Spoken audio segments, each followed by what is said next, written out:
What is going on, everybody? Hope everybody's What is doing going good on, tonight. everybody? Hope everybody's doing good tonight. Hope everybody's doing good. I always forget about that last little button right there. Drives me crazy. Oh, everybody, I'm not planning on keeping you all here real long tonight. I just wanted to share a little bit of information with you and take questions about tomorrow night's live that we got going on. Like I said, this is going to be a short live tonight. It's not going to be a super long live. And I'll just want to talk about a few things and let y'all kind of know what's going on tomorrow with the boots on the ground. Uh, we're going to have, I think, a pretty good one tomorrow night. We got a pretty good report. So, first of all, we got Miss Shell from the Whisper Walkers in here. We got Karen Palmer, Figgy Ferguson, Lisa's in here, Sharon Guy's in here, Dana's in here, Infinite Seven, good to see you. Dana Affliction, good to see you. Karen Palmer, it is good to see you. Dana Ortega, good to see you always. Like I said, it's not going to be super long tonight. Chickadee, good to see you. But we have an opportunity. Amy Tongue, it's also good to see you also. Boy, guys, what do you think about the Wide Open channel? My Wide Open channel, we dropped a video today, and it done better than all the videos that we've dropped in a long time. So thank you, everybody, for the support on that video. That video done really, really good. We're in the process of now filming another video for a pretty fast drop. Seems to be going really good. We're really enjoying doing it. That's one of the funner channels to do. I really enjoy that channel. It's kind of my relaxation spot. Good to see you, Figgy. Scott, good to see you. Grace, good to see you. Sharon Guy, good to see you. Sky Wonderly, good to see you. But yeah, it's done really good. Wide Open Adventures really surprised me on this drop. So, guys, what we got going on tomorrow? Like I said, I'm not going to keep you real long tonight. We're just going to go over just a little bit of things. First of all, before we get into tomorrow night's live, the last boots on the ground that we just done, was that not a wild night, right? I know that whenever I got there, I wasn't feeling that spot at all. That spot was feeling, let's go, Smurfy, let's go fishing. That spot felt really heavy. I didn't like the way that spot made me feel. And then, of course, we had the, you know, whatever you call it, the fog that was rolling in. Sky Wonderly, always good to see you. I hope you're doing good tonight. I seen you in the chat harassing me earlier. Not really, guys. She wasn't harassing me, but I was going to pick on her a little bit. But that place, guys, did you all not get that feeling down there? I know a lot of you all was even telling me that you all even had that feeling. You all were, sensing, I guess, that was a bad place, even, whenever I was down there. That place definitely had a heavy, heavy feeling. And, Peter, thank you. I appreciate that. I appreciate you always being in there too, man. I see you in almost every video. I appreciate your support. Yeah, Shell, that place was a pretty bad that night, and that place usually never does let us down either. That place always seems to produce something. Whenever I knew I was about ready to go was whenever I had got down there by the woods, and it was toward the end whenever we heard that last, I guess, what would you call it, an EVP. I almost thought that something was fixing to step out and I was fixing to see somebody. I really did. It was so clear. I mean, it sounded just like a woman. Now, what I heard and what a lot of y'all said you heard was what was weird to me, because a lot of you guys said that you heard something, but it was a lot different than what I heard. And yeah, it was pure evil. I agree. It felt that bad down there, Bob. It really did. Um, what I heard and what bothered me is I heard it say, "It's time to die." That was what I heard. And that's why I told y'all, I'm like, I can't guarantee you how long we're going to be here.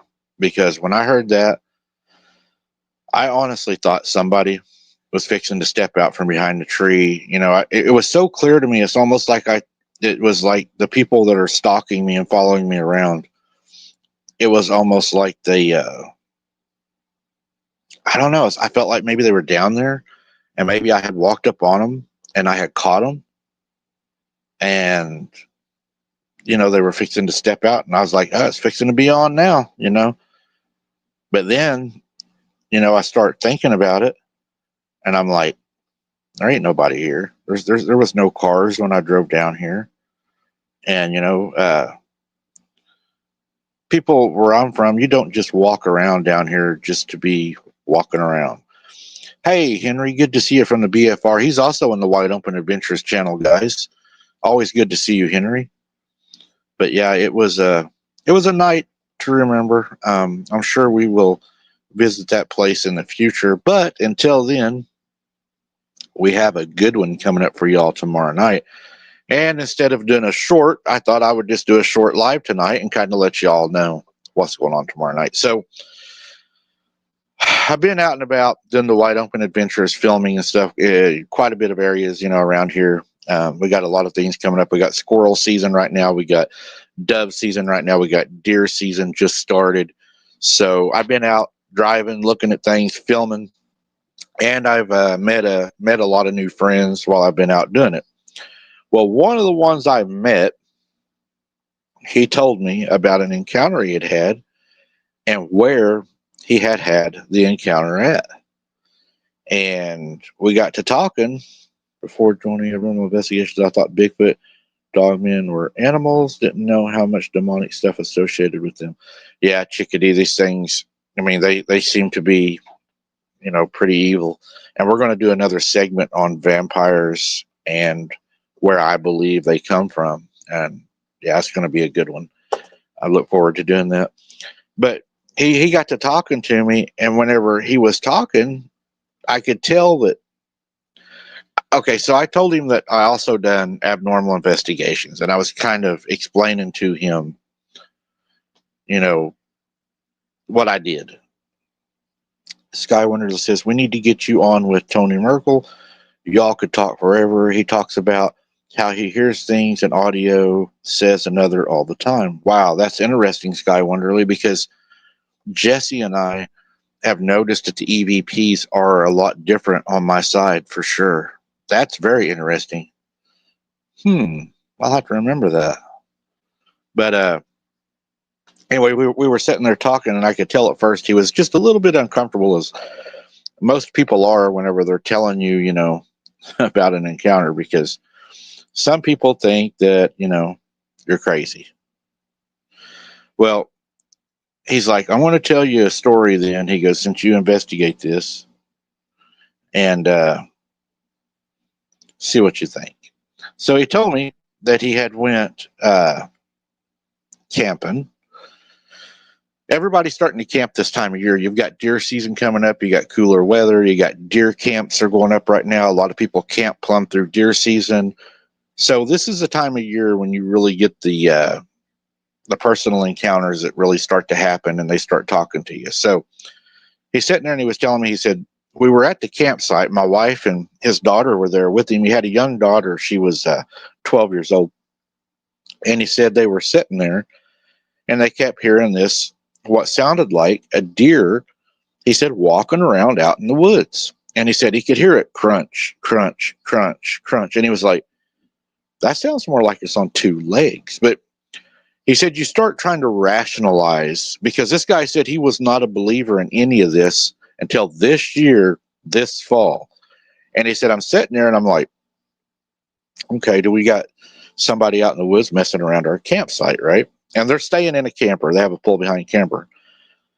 So he said, I was outside. My wife they was eating bologna sandwiches, he said, with Doritos and nacho cheese dip with Rotel. He was real precise at what he was saying. Hey, Lisa, hello, Psychic Interconnections.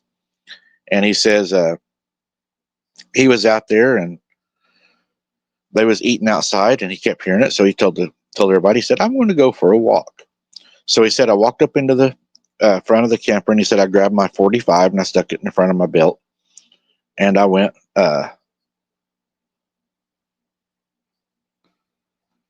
And he said I stuck it into my belt, and whenever I walked out there, he said I just went walking in the woods, eating my bologna sandwich, carrying my little paper plate, my dip and my chips on it.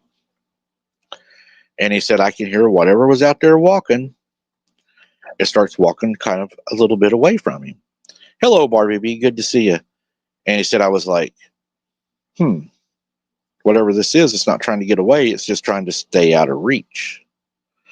So he says, I was walking, and then he said I start hearing a whistle. But he said it wasn't a whistle like he's heard on my show. He said it was more like a without hurting your all's ears. He said it was like a bird. And he said, but it kept coming from the direction of this thing. And he says, as I continued to walk a little further into the woods, he said I turned on my my headlamp. He said he doesn't have a real strong headlamp. He called it an O-light, I think is what he said it was, that he uses to eat with and stuff. But he said it was, it was still enough he could see to walk. So he said I was walking out through there, and he said there's kind of some big rocks in this area, and it's right along the lake. And he said whenever he got out there, it kept making those noises, and then he started hearing what sounded like a pig grunting. And he said I was like, oh shit, I want to walk up on a pack of pigs. So he says just as I went to turn around, right behind me, he said I hear a hoot owl. Woo, woo. And he said it's really loud, really clear. You can tell it's not far away. And he said I turned, and something about that hoot owl, he said, told me something was off. He said, but now it's not that the hoot owl sounded off. It was the feeling he said he got, that he felt like this is off. Something is off with this hoot owl. And when he's saying that, I'm sitting there and I'm thinking the same thing. I'm like, man, I get that feeling too when I'm down there. Whenever I hear, hoot owls and stuff, I'm like, I don't know. It's like you just kind of get that. It's a weird feeling, and even though you think you know what it is, well, he says he's walking through there, and as he's walking through there, he said I start getting this weird feeling. He said, and I'm sitting there. He said I got this big plate of chips. He said I got this huge sandwich. He said his wife, they cut their bologna off the log. He said and he's got all the greens on it. He said and everything. So he said I'm sitting there. He said I've just took a few bites off of it, and I hear the hoot owl behind me again. But he said this time the hoot owl goes straight from a hoot owl. Tell me if this doesn't freak you all out. To a cow. Within the same hoot that went transferred straight over to a cow. And that kind of reminded me of what happened last night whenever I was down there. We had that thing. It sounded like a cow that was close and far, close and far, close and far. Well, he said he thought, trying to rationalize everything. He said, I thought, it's just a cow. Just a cow. Just a cow and a hoot owl. Just a cow and a hoot owl. Yeah, Belinda, definitely. Yeah, Sky Wonderly, for sure. There's Jesse C in here causing trouble, guys. If she starts any trouble, banner.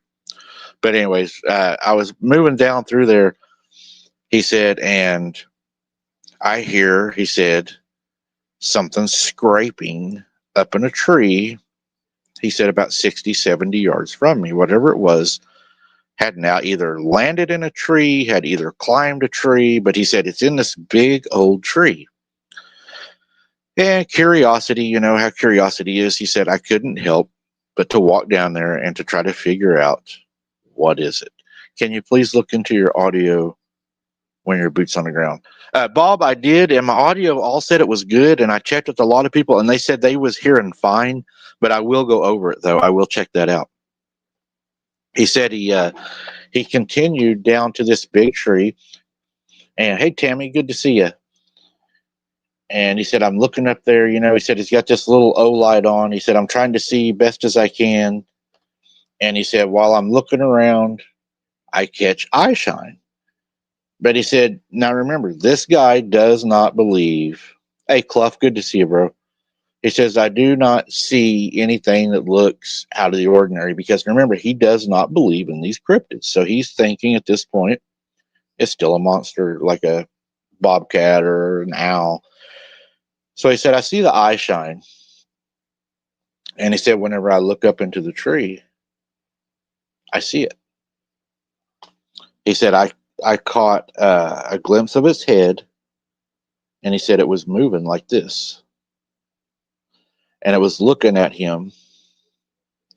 He said through the fork of the tree, and now he said it's pretty high up. It's high up in this dead tree, and he said I can see it looking at me. But he said there was a problem. The head on it was too big to be an owl.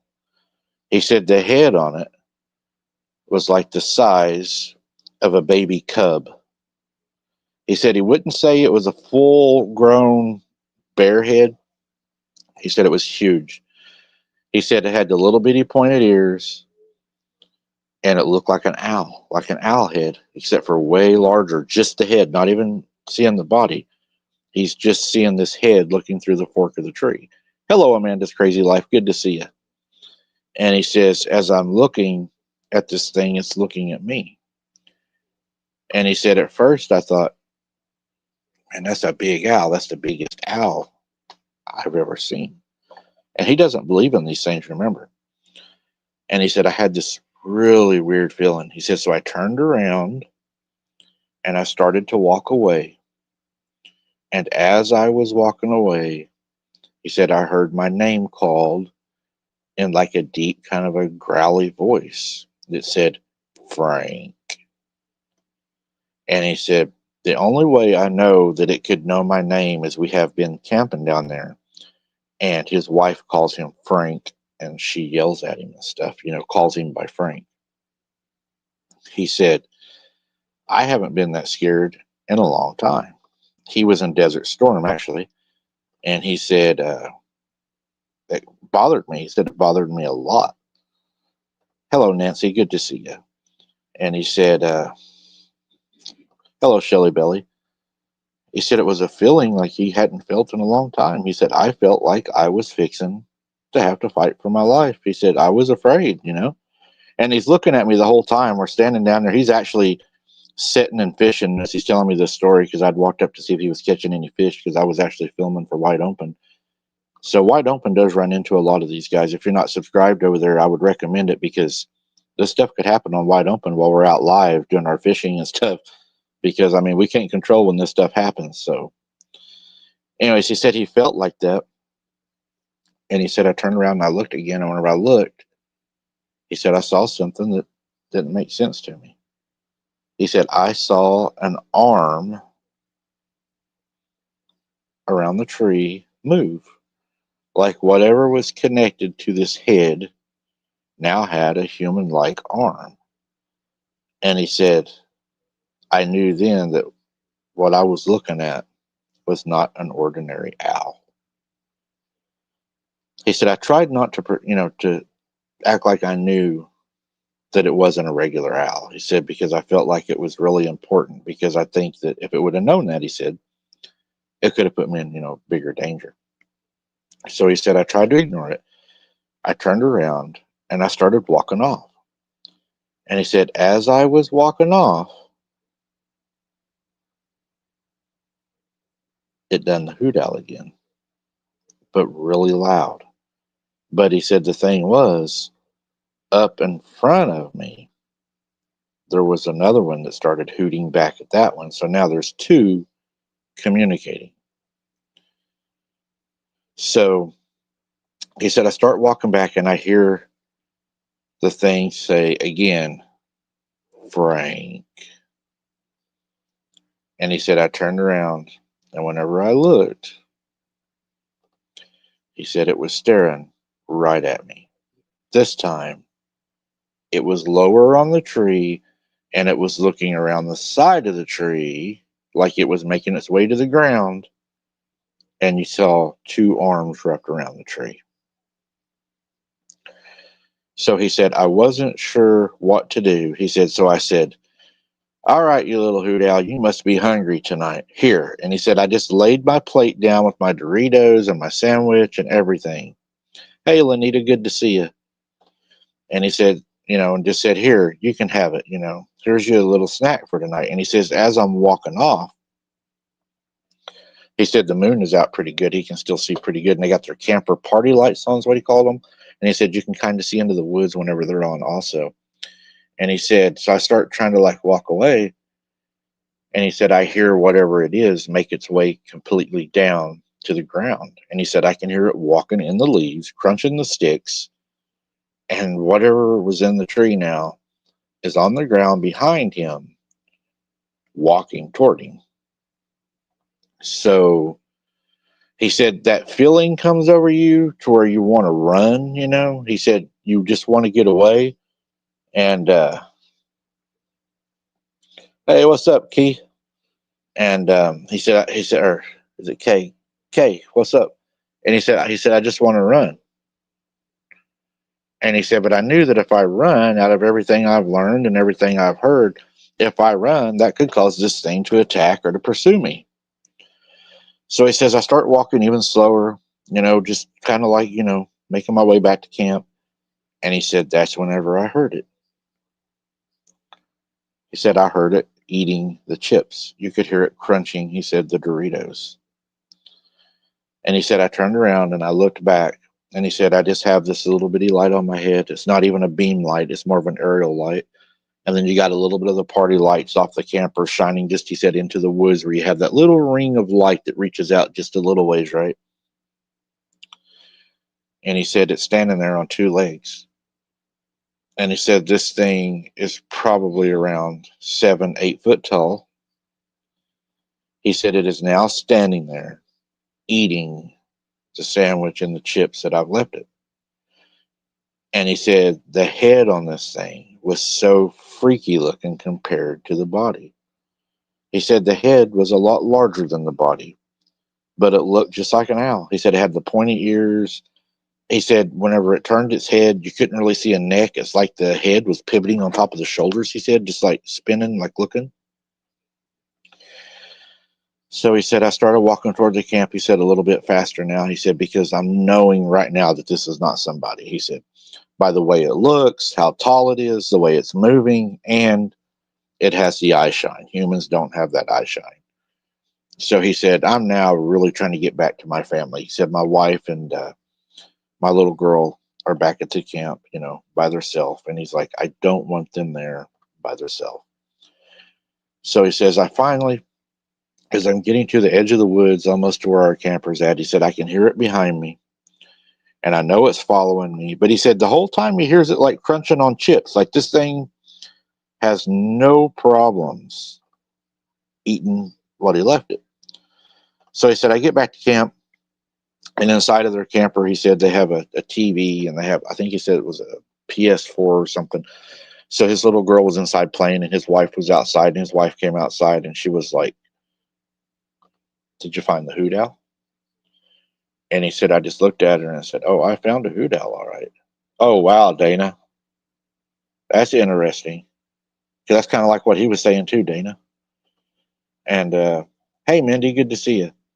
He said, I got back to the camper and he said, I'm sitting there and I'm telling her, you know, I'm like, yeah, I found the hoot owl. All right. But it's not a hoot owl. And she's like, what do you mean? What was it? A mountain lion, a bobcat? And he's like, come here. And he said, they walk over, they have a fold out table, he said, out there where they eat at and sit during the day. And he said, we walked over to the fold out table and I told her what I had seen. And he said, I don't know that my wife really believed me at the time because she was kind of like him. She's pretty skeptical. He said, but, you know, she listened. And he said, I could tell that it kind of scared her. And she was like, well, you know, let's not let our daughter know, because they didn't want to scare her, because outdoors to these people, they do this a lot. He said, I mean, they have I don't even know what they're called, the e-bikes, the bikes that have the batteries on them and all. And they got the four-wheelers, they got the trailer. I mean, these people, you can tell they do a lot of, you know, outdoor recreation. And so he said, we pretty much, you know, decided, okay, we're just going to continue doing what we're doing. So they cleaned up, got their mess, he said, cleaned up. And he said what he always does is whenever they get done, he puts everything, they have what he calls a mylar sack, and he ties everything in it. And he said he puts it up in a tree. And then the next day they burn what they can burn. And then the food or whatever, he said they take it out into the woods and leave it for the wildlife. So he said we're sitting in the front room of this little pool behind. He said we're sitting there, and he said we're cleaning up and everything. And he said we start hearing the hoot owl again. Woo, woo. He said this time the hoot owl is at the side of the trailer. It sounds like about 10 yards out. And he said it was loud enough that his daughter that was playing this game had on headphones like I'm wearing right now. She actually looks at the window. And he said, I thought, okay, time to close up, the camper and get ready for bed. He said, it was late. So he gets up and he said, I close all the windows down on the camper. We lock it up and everything. And he said, something just told me on the camper to secure that door better. So he said, I walked over and their dog leash they have, he said, is one of those red ones, guys. It's like a cable that they use. It's like the cable with the red coating on it. He said, I took it and I hooked it to itself and I pulled the loop around the doorknob. And then I took the loop, and he said they have a hideaway bed in their camper. And he said, this bed is really heavy. And he's a heavy guy too. He was probably 6'4", 220, maybe something like that. He said, and I tied it to the bed thinking if I laid on the bed and something tried to open that door, at least it's going to have that extra time. So he said he got it all secured and everything, and they're sitting there and they hear this hoo, hoo, hoo. And he says, we're all sitting there talking. And he said, I scoot over to the window and he smokes. He said, I lit a cigarette and I had the little part at the bottom of the window that slides back, the little square part. He said, I slid that back. He said, I'm smoking. He's got one of those exhaust fans on, just right there where he sits. And he said, I'm smoking. And he said, I hear scratching on the side of the camper. He said, I look out the window. And when I look out the window, there's nothing there. He said, but I can just feel that there is something out there. He said, it's like to the point to where he said, I am very, very uncomfortable. Now, he said they've camped all over. They've been over to, all the national parks and up in Missouri and Arkansas. And he said, we've never been scared at a place or scared out of a place. He said, this is the first time we'd ever experienced anything like this. So he said, we're sitting there. And the only thing he said is running through my mind now is, do I want to get out and go crank up the little stabilizer poles on the camper and stuff in case we have to get out of here? He said, I'm already at this point in my head to where I'm thinking, do we just need to leave? But then he said, you also have that feeling is, do I want to get out? And do I really want to walk outside in the dark, have my back to the woods, knelt down with two women trying to get everything ready? So he said, we decided to lay down. So while they're laying down, he said, he's laying in the hideaway bed, he said, which is by the biggest window inside of the camper. He said, I'm laying there. And he said, as I'm laying there, I hear the scratching again. But this time, it's over by my daughter. And guys, this is the part that's going to freak you out. He said, my daughter was eating, I'm trying to think what them things are called. It's not a Chex Mix. It's like a Cheez-It mix, It's got the little pieces of like the hard bread in it and the pretzels and everything. He said, she's sitting there eating that, and she's tossing it out her window to whatever's out there. And you can hear whatever's out there is eating what she's tossing out to it. But the little girl is thinking, this is just a hoot owl. So he said, I went over and I told the little girl, I'm not going to use her name, to not be feeding the owl. He said, we don't want to scare her. Yeah, trail mix, Michelle, that's right. And he said, I told her, let's not feed the owl. That's for you, not for the owl. We'll get something for the owl tomorrow. So he said, we closed up her window and shut everything back. And he said, there was scratching at my window. Now, here's the thing, guys. He said, I hear it at my window again, and I raise up, and I open my window. He said, I pull my window open. He said, I don't see anything. And he said, I've got one of those lights. It's like a Walmart rechargeable light. And he said, I shine it at the window to look outside to try to look at the table and stuff where everything's at. And he said, whenever I shine it, I can't see out the window. He said, it's like the reflection is not letting me see out the window. And I'm trying to like push it up closer to the window, you know, that way he can see out because he thinks it might be out around the table. The problem was, it wasn't reflecting off the window, he said. He was shining a light right into its face because when he moved it up, he saw the eye shine. This thing was at his window, looking directly in at him. Now, the weird thing is, the head on this thing that was looking at him, it was upside down.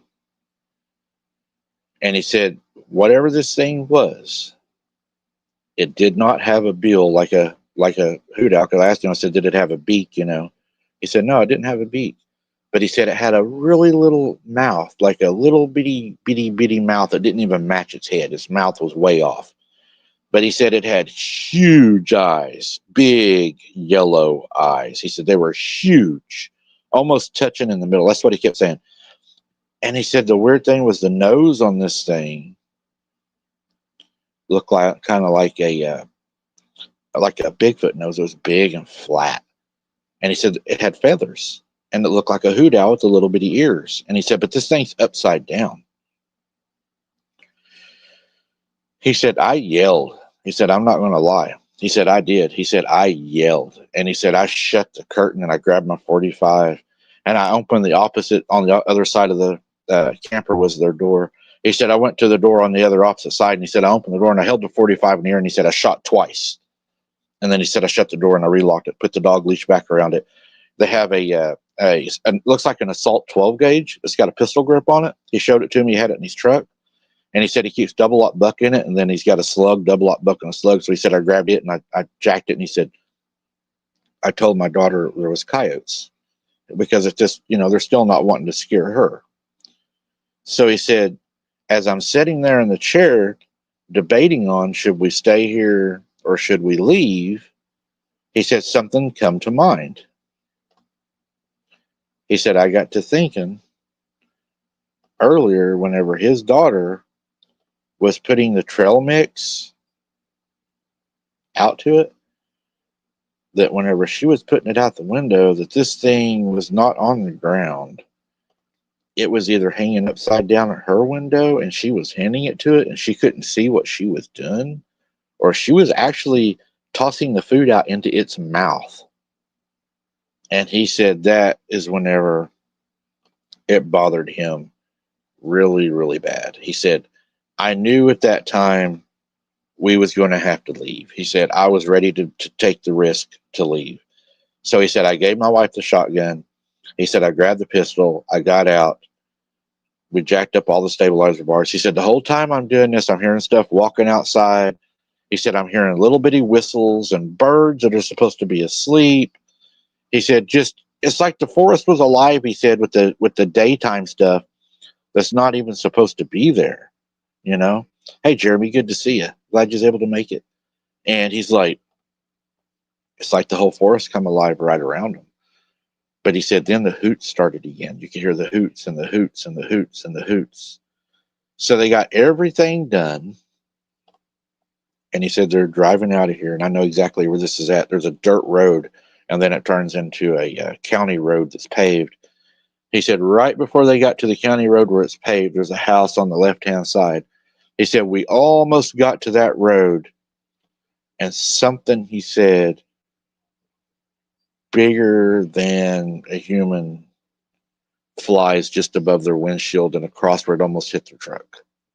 And as it does, it scratches the top of their truck. He's supposed to be sending me the photos. He said it actually, while it was in flight, scratched the top of his truck and damaged his truck while it was in flight. So that's where we're going to be going tomorrow night, guys. I have the location to this place. So we're going to be going down there tomorrow night. Should be pretty crazy. Oh, Matthew found some. Hey, Matthew, yeah, if you want to, you can send me that. I'd love to see it at abnormalinvestigations77@gmail.com. The email is running at the bottom of the page right now. I'd love to see that, man. I really would. But he said it damaged the actual top of his truck. So while it was in flight, so I guess tomorrow night we're going to have to be careful when we walk around down there, because it sounds like this thing may be in the trees and it may also like to fly. But tomorrow night at I believe it's 8:30, we're going to go down there and we're going to mess around and we're going to see if we can get anything to happen or get anything on film. But that's the plan tomorrow, and I wanted to come on and tell you all the story instead of just doing a short about it. I thought it was pretty cool that I was out filming for Wide Open Adventures, and I ran into this guy, and ended up talking to him, and also made a friend with him.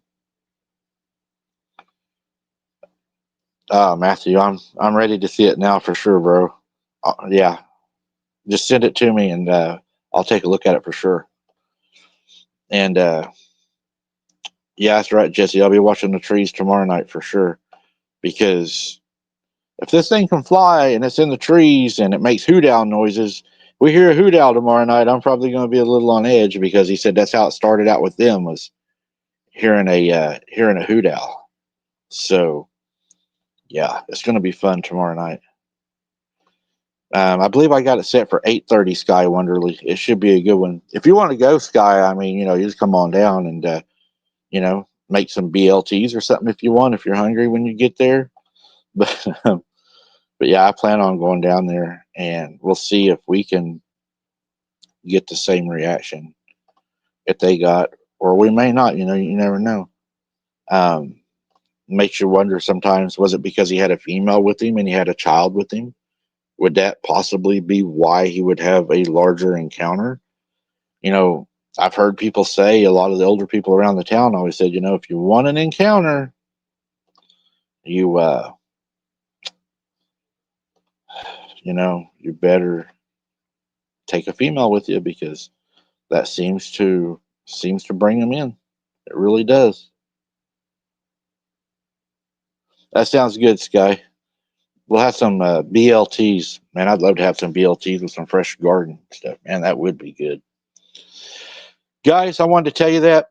I'm not going to keep you long tonight. I know a lot of you probably have to work tomorrow. I know that before I get off, I would like to say one thing to the trolls and the enemies and stuff that try to come against me and their lies and everything. I would like to say I am protected by Isaiah 54:17. Any weapon forged against me will not, and I repeat, will not hurt me. It will not prosper.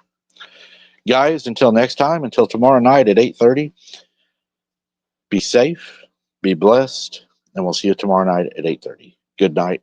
God bless.